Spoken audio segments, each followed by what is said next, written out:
Dr. Hassan just gave me this paper, and he wants me to conclude the session at 1, and this will be a competitive achievement.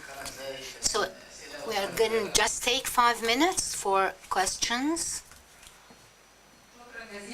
A lot of thanks for this really good and beautiful and very informative session. As to the ceiling of the debt, and I agree with Dr. Abla, her opinion is very important. And the question is the ceiling of debt. Are we which ceiling are we speaking about? Is it a fixed value, or are we speaking about this ceiling in comparison to the GDP?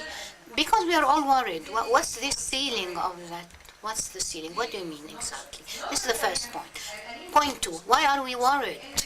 Because the installments and the interest rate of the loan really represents more than 50% of the public or the government expenditure. If 50% is going to the loan installments and interest, then what are we left to go to other important things? Very little.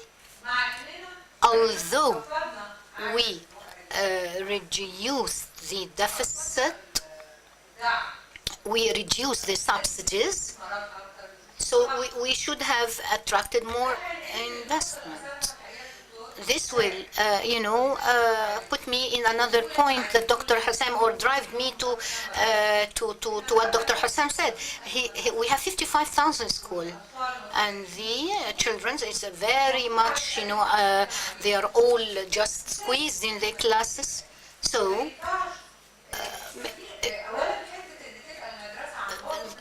the point of e-learning and all that, this is not feasible.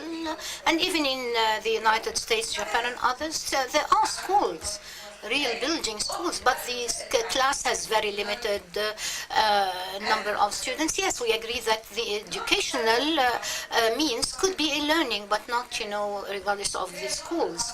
Another point where Dr. Tariq was speaking, what do we want? Do we want the private sector, or do we not want the private sector? And what is the role of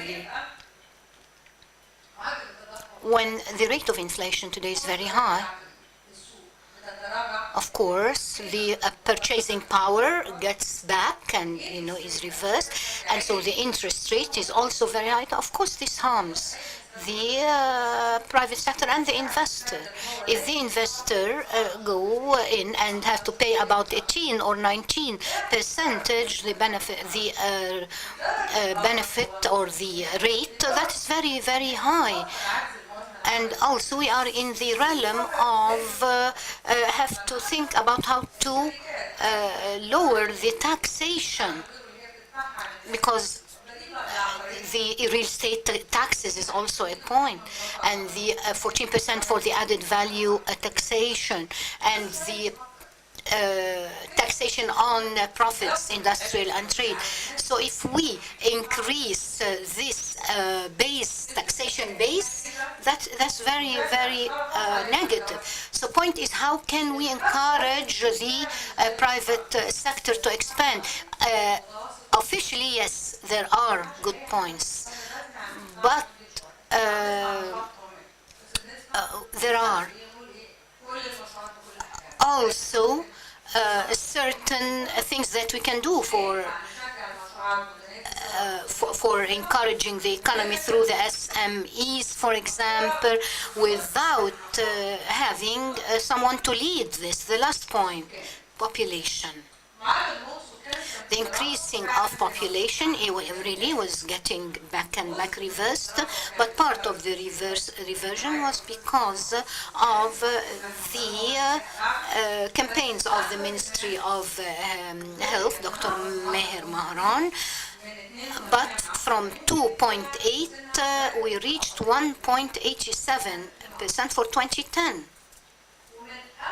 And since 2011, it increased again. It's escalating. The reason for this is, number one, that there are no ways to family planning.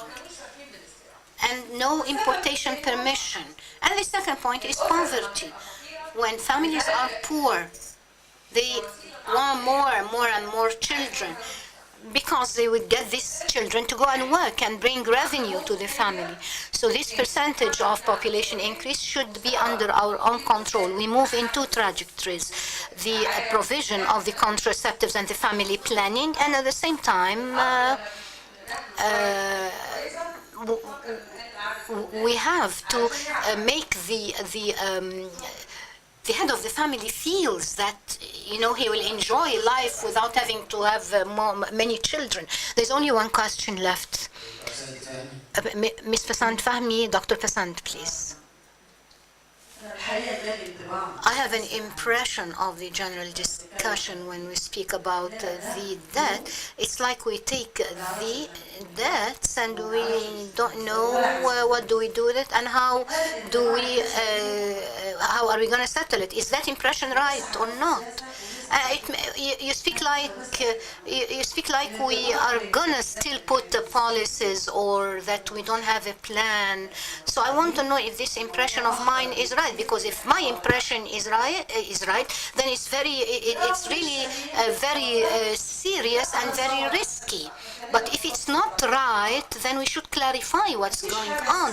There's nothing called that we take money without knowing what we are gonna do with it. No, we know what we are gonna do with it. There's nothing cool. There is nothing like we take debts and we don't know how to settle it. What do you mean we don't know how to settle it? There are agreements. There are things that were done, even for persons, for companies. No one just get loans, out of nothing and doesn't have any plan. So I really want the consultant to be here. Does she mean to say that the management and the governance of handling of debts were not right, were not correct? That's what I want to say. Another one. The first table here. Last question. 2 comments. Just, in a nutshell. Introduce yourself, please. I'm the head of the industrial development in the Egyptian Federation of Industries. As to the part concerning the industrial investment, I think that out of our, connections and dialogues with the big and mega investors and other investors, most of them are foreigners. The most important thing that encourage them to come to Cairo are 2 things: the low cost in utilities or in the working sectors, and the other part is the market. The market is very high-sized, big-sized, which allow for investment. Now, Dr. Abla mentioned that this is not a very important point, maybe, but the second point, which is the high cost of the facilities and the structures, but the tariffs went up also, and this affected, of course, the investment plan. So the investor used to tell us, I have incentives in other countries, but I prefer Egypt, quoting the investor, because of important other things. So we should think of a different package that we present to the investor that makes a balance between, what the investor needs. And from the other point of view, especially when having to do with the debts, I don't know, why don't we give enough concern to the private-public partnership? This is the infrastructure, BVP, and maybe we need more of an activation for the projects for the BPP, and maybe the real optimistic good part is that the files that are concentrated or are gaining consent through the political willingness is the green positives, the green lines, which is stability, security, and other important things. But the bad thing is that we got some, stagnation on the. We have to move on with the orange and the red. Then Dr. Ahmed Kamali will just answer. Dr. Basant Fahmi. But before I give him the floor, I agree with what Dr. Ali Al-Mahdi said. I agree with her. And she touched on a very important point that's marginalized by others. Yes, there is concern about the SMEs, but there is no concern or no due importance is given to the private sector. They sometimes are not mentioned. This is very much important to the general investment, but it's ignored. I don't know, sometimes it's very ignored. I cannot cover all the points, but I will try to speak about things that are related to the Ministry of Planning. The first thing, change of plan. I want to confirm that we do not change the vision of 2030, but we try to update the vision. And there are reasons for that, as follows. There are certain challenges that we have discovered, which were discussed, like the population increasing rate. This is not available in the 2030. It was not put into consideration, or any mechanisms or tools or strategies. So, of course, we have to reconsider him. Another point, the lack of cross-cutting factors. Water problem. You know more than me, of course, that this is a strategic problem that was not there. And you know that there's no strong concern and concentration. But what we are doing right now is to go on with a work plan to update the strategic or modernize the strategy of 2030 in a customized way. But this follow-up is really gaining momentum. Sustainable development, the vision of 2030, and I'll give you the local national revision of the sustainable development. We've been finishing that 2 months ago. I'll give you I'll give it to you. Some countries, advanced countries like Canada, they wanted to follow suit. So as to the programs, governmental programs, we also have this. There are certain KPI, plan of actions for governments and for ministers, and this will be followed with the parliament. As to the projects in Chapter 6,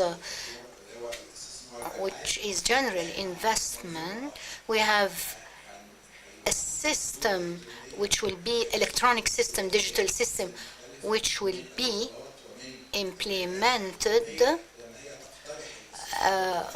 where these ministers, when they suggest their plans, they will have to link it to the government activities and also to the objectives of the economy. I don't want to say that, yes, we do have a very, very strong methodology, but we're working on that. And this program should be modernized and should be based or dependent on the impact base. It's not enough to have a project. I have to have studies in the impact value of this project, and this is very, very difficult situation. Even very advanced countries did not reach the objective of value impact, but we are going on the right track. That is concerning the vision of Egypt, assessment and follow-up.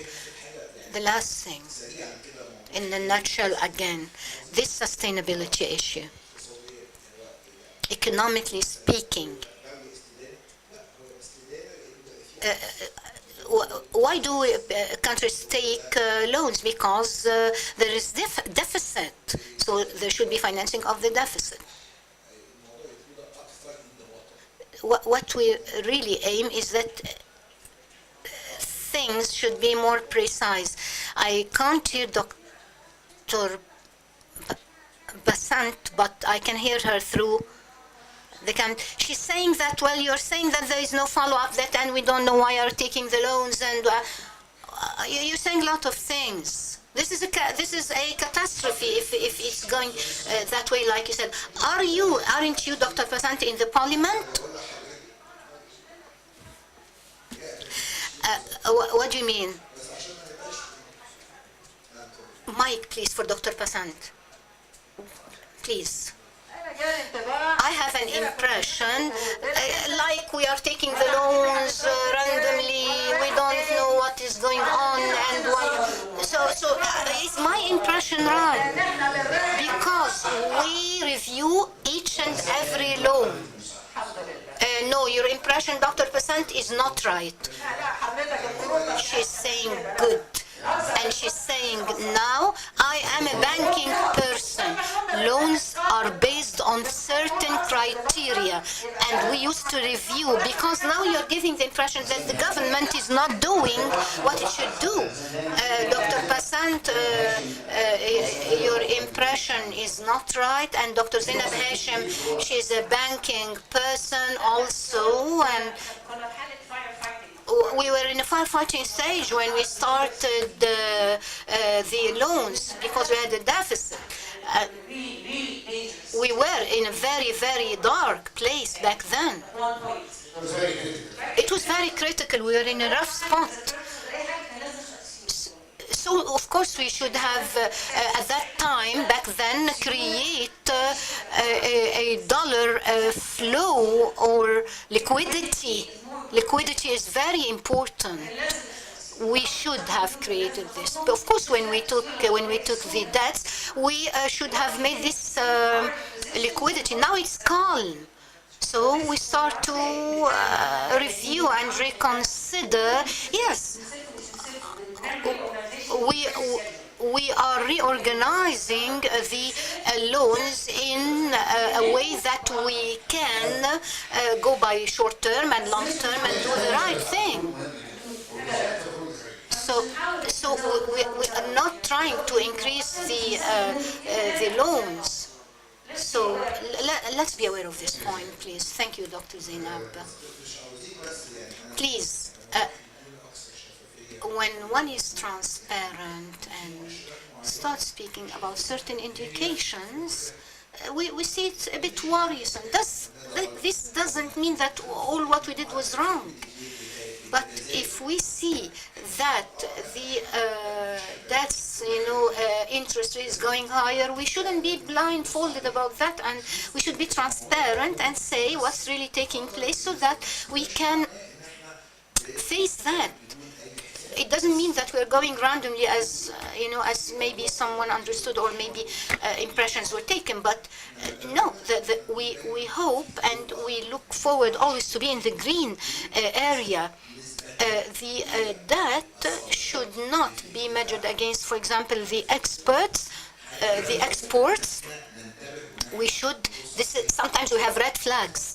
We have to look into things to make it better, transparency again. As to the ceiling of the debt, this is a percentage of the product. As to the taxation or taxing that Dr. Alia mentioned, I want to mention something here. If you look into the committee to the taxation rate as to part of the national gross product, it's 14%. It's very little. I'm speaking about the developing countries. So the percentage is good. Maybe the distribution is not, okay.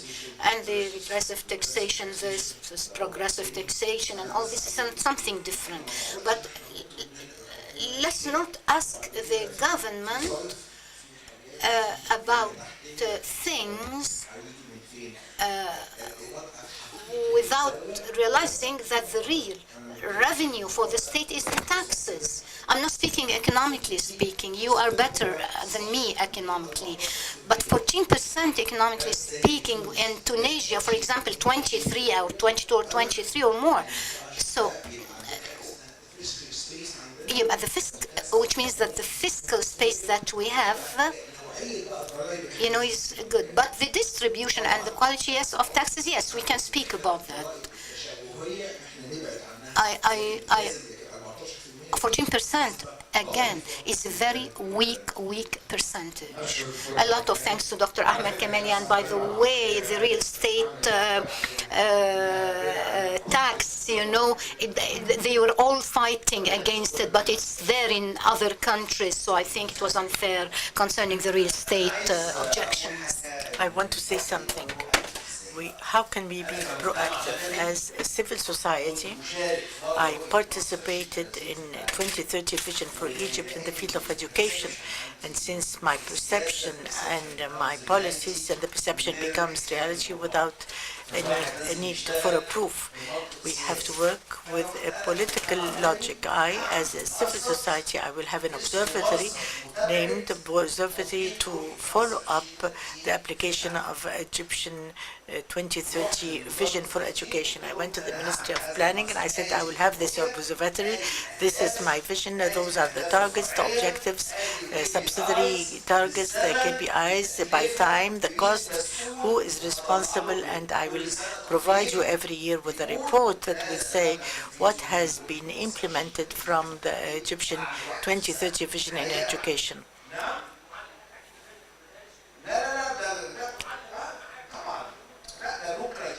The low criteria is in abundance. We cannot have a higher education in any state above the level of the teachers.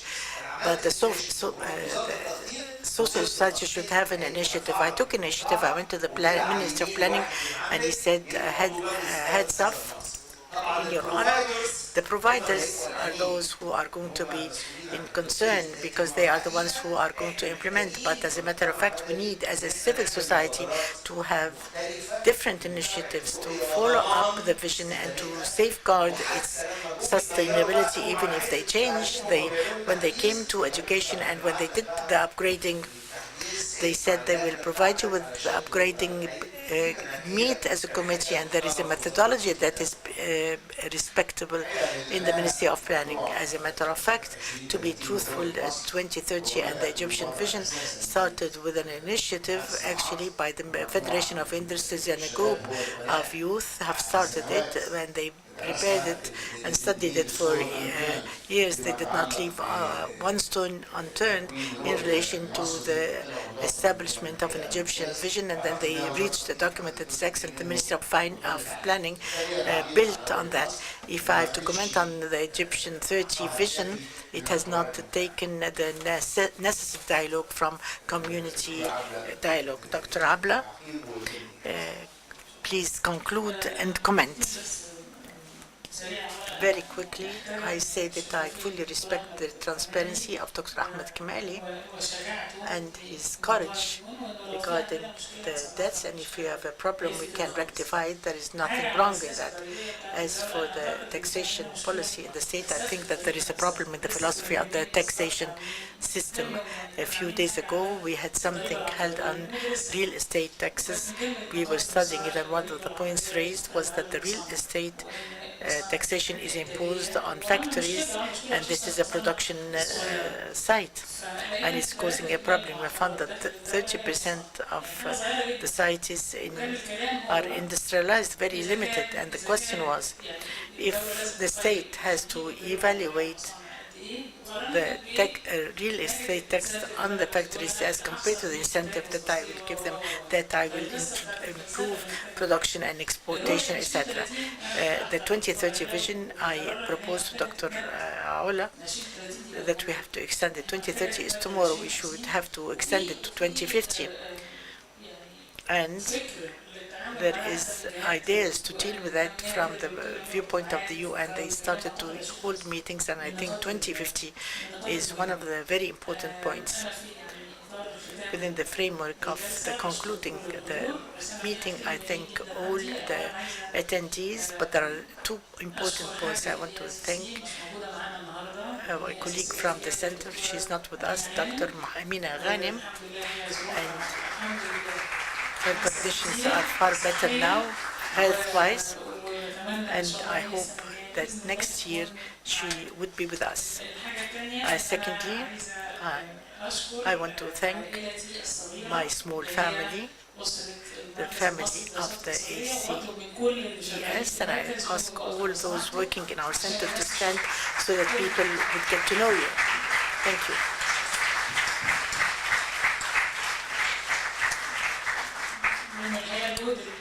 The efforts exerted are great. I want to thank also Ms. Magda Abdallah. She is the backbone of the center. She is not with us today for health reasons, and we hope next time she would be with us. Thank you all. We thank Dr. Abla.